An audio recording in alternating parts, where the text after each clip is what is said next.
Berita terbaru hari ini.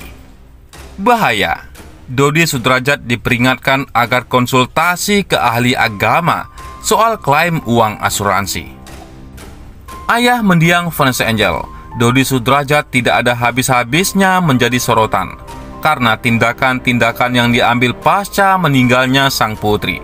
Kini, polis asuransi mendiang Vanessa Angel menjadi perhatian karena dikabarkan sudah cair dan digunakan oleh Dodi sebagai penerima. Hal ini memicu keprihatinan Gus Rofi'i yang sempat memimpin tahlil meninggalnya Vanessa dan Bibi Andriansah di rumah Haji Faisal tak alam setelah kecelakaan maut terjadi. Gus Rofi'i ikut bersimpati dengan polemik yang dihadapi Haji Faisal, terutama kepada Galaskai yang kini berstatus sebagai anak yatim piatu. Saya alhamdulillah mimpin tahlil. Saya kira biasa-biasa saja. Lah kok tiba-tiba ramai soal pembongkaran makam, kata Gus Rofi'i. Kemudian Gus Rofi'i lantas menjelaskan hukum pembongkaran makam yang hanya diperbolehkan apabila kondisi tanah longsor, terjadi banjir bandang, dan kepentingan forensik. Selain itu semua, menurut wacana Dodi tidak bisa dibenarkan. Kemudian waktu berjalan tambah ramai.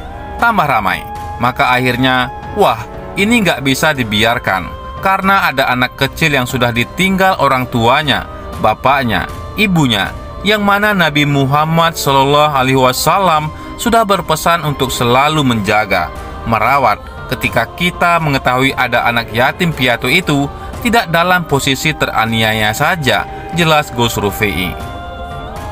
Atas dasar kemanusiaan, Gus Rofi'i menyampaikan keresahannya terhadap tindakan Dodi yang mungkin akan menyakiti Galaskai.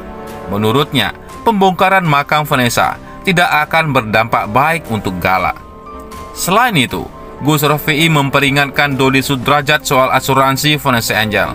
Gus Rofi'i berpendapat bahwa klaim asuransi atas nama Dodi sifatnya administratif saja, karena pada saat dibuat almarhumah masih lajang dan belum punya anak. Menurut ilmu waris agama Islam, Dodi seharusnya tidak berhak atas asuransi Vanessa yang sudah berubah menjadi warisan. Pak Dodi yang asalnya dapat karena lahirlah Galaskai, sehingga Pak Dodi dan lain-lain ini nggak dapat sepersen pun. Kalau ingin dapat ya nanti nunggu keikhlasan Gala ini. Lahirnya Gala ini menghapus yang akan didapatkan Pak Dodi Sudrajat itu. Jadi sebatas administratif saja, teras Gus Rofi'i. Selanjutnya, Gus Rofi'i menyoroti pernyataan Dodi Sudrajat sudah menitipkan uang ke Profesor Bambang.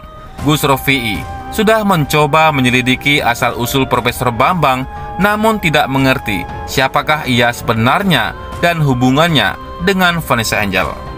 Lalu tiba-tiba katanya Pak D itu uangnya dititipkan ke profesor tersebut.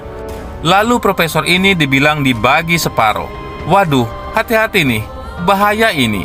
Karma bisa kualat mereka dan bertanggung jawab mereka dunia akhirat, ujarnya.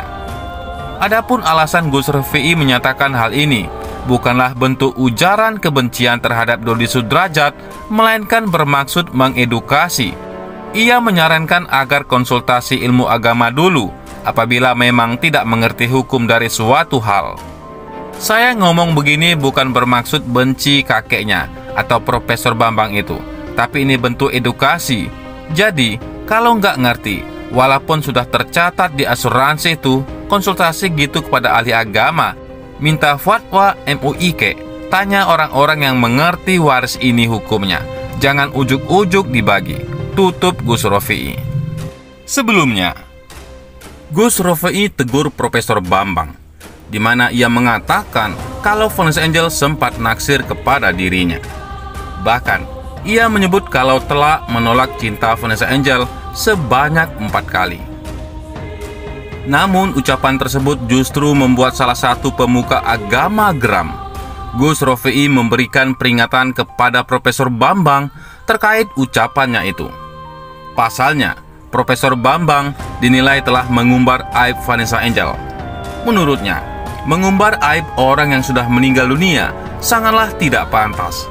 Ia juga menyentil tentang Profesor Bambang yang turut serta menyentuh uang warisan Vanessa Angel. Gus Rofei menyayangkan pola pikir dari Profesor Bambang. Ia justru mempertanyakan, mengapa bisa seorang profesor memiliki pemikiran yang kurang baik, tetap bijak dalam menyikapi sebuah persoalan, termasuk videonya Profesor Bambang. Masa profesor kok pola pikirnya seperti itu, ujar Gus Rofei. Ia mengatakan kalau membuka aib orang yang sudah meninggal merupakan perbuatan yang keji dan tidak terpuji. Membuka aib orang yang sudah meninggal itu adalah perbuatan yang tidak terpuji dan keji, lanjut Gus Rofei. Gus Rofei juga menyebut kalau ucapan Profesor Bambang sangatlah kurang ajar. Sampai mengatakan sampai akhir hayat almarhumah Vanessa mencintai dirinya. Bahkan mengatakan sampai 4 kali. Ini kan kurang ajar seperti itu kan, ujar Gus Rofei. Padahal semasa hidupnya Vanessa dan Bibi selalu memberikan inspirasi yang baik bagi masyarakat. Namun, citranya malah dirusak oleh ucapan dari Profesor Bambang. Kenapa sampai katakan kurang ajar? Karena almarhumah satu sudah meninggal, dia tidak bisa dimintain klarifikasi. Yang kedua, almarhumah Vanessa di akhir hayatnya, beliau berdua banyak memberikan inspirasi anak-anak muda untuk membangun sebuah rumah tangga, untuk membangun sebuah cinta. Lah kok dirusak kata-kata sebut Bambang itu? Gimana toh jelasnya? Ia pun meminta Profesor Bambang untuk segera bertaubat. Bang, sadarlah, bertaubatlah, gak usah ngarang-ngarang cerita gitu loh ya, sambung Gus Rofei. Gus Rofei turut menyinggung Profesor Bambang yang ikut permasalahkan warisan Vanessa Angel. Masalah asuransi Anda ini harus belajar dan mengerti agama tentang hukum waris, harus paham betul, gak ada rumusnya. Gak ada hukumnya seorang ibu meninggal, seorang ayah meninggal, lalu hartanya jatuh kepada kakeknya. Gak ada, ungkap Gus Rofei.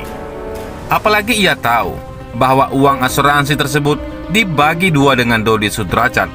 Lawong almarhumah itu punya anak namanya Gala, lako asuransi dibagi 2 itu. Emang awakmu iku sopo? Atau kamu itu siapa? Pak Bambang itu loh. Pak Bambang sebagai apa? Lanjut Gus Rofei. Sebelumnya, Profesor Bambang mengatakan kalau Vanessa Angel lah yang cinta mati kepadanya. Kalau dibilang cinta mati itu terbalik. Sejak dari penjara Vanessa sampai akhir hayatnya 4 kali nyatakan cinta sama saya, dan saya tidak menerima itu, ujar Profesor Bambang. Bagaimana menurut pendapat Anda?